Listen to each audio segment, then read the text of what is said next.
आज का बाइबल वचन 27 जनवरी 2026।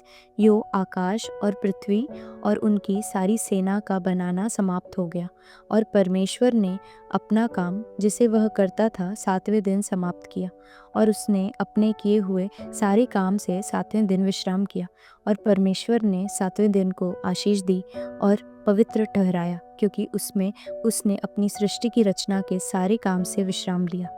आकाश और पृथ्वी की उत्पत्ति का वृत्तांत यह है कि जब वे उत्पन्न हुए, अर्थात जिस दिन यहोवा परमेश्वर ने पृथ्वी और आकाश को बनाया, तब मैदान का कोई पौधा भूमि पर न था और न मैदान का कोई छोटा पेड़ उगा था, क्योंकि यहोवा परमेश्वर ने पृथ्वी पर जल नहीं बरसाया था और भूमि पर खेती करने के लिए मनुष्य भी नहीं था। तो भी कोहरा पृथ्वी से उठता था, जिससे सारी भूमि सिंच जाती थी। और यहोवा परमेश्वर ने आदम को भूमि की मिट्टी से रचा और उसके नथनों में जीवन का श्वास फूंक दिया और आदम जीवता प्राणी बन गया। और यहोवा परमेश्वर ने पूर्व की ओर अदन देश में एक वाटिका लगाई और वहाँ आदम को, जिसे उसने रचा था, रख दिया। और यहोवा परमेश्वर ने भूमि से सब भांति के वृक्ष उगाए जो देखने में मनोहर और जिनके फल खाने में अच्छे हैं, और वाटिका के बीच में जीवन के वृक्ष को और भले या बुरे के ज्ञान के वृक्ष को भी लगाया। और उस वाटिका को सींचने के लिए एक महंदी अदन से निकली और वहाँ से आगे बहकर 4 धारा में हो गई। पहली धारा का नाम पीशोन है।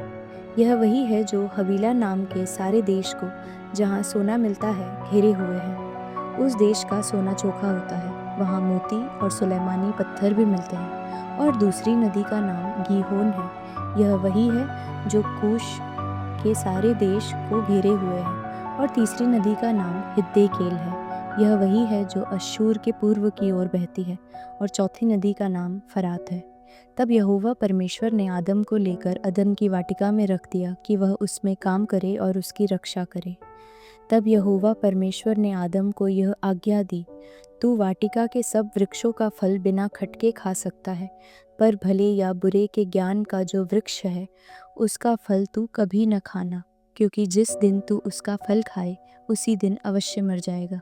फिर यहोवा परमेश्वर ने कहा, आदम का अकेला रहना अच्छा नहीं, मैं उसके लिए एक ऐसा सहायक बनाऊंगा जो उससे मेल खाए।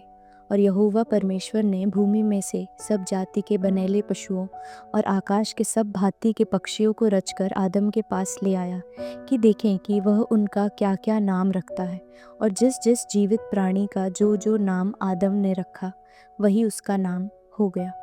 सो आदम ने सब जाति के घरेलू पशुओं और आकाश के पक्षियों और सब जाति के बनेले पशुओं के नाम रखे, परंतु आदम के लिए कोई ऐसा सहायक न मिला जो उससे मेल खा सके।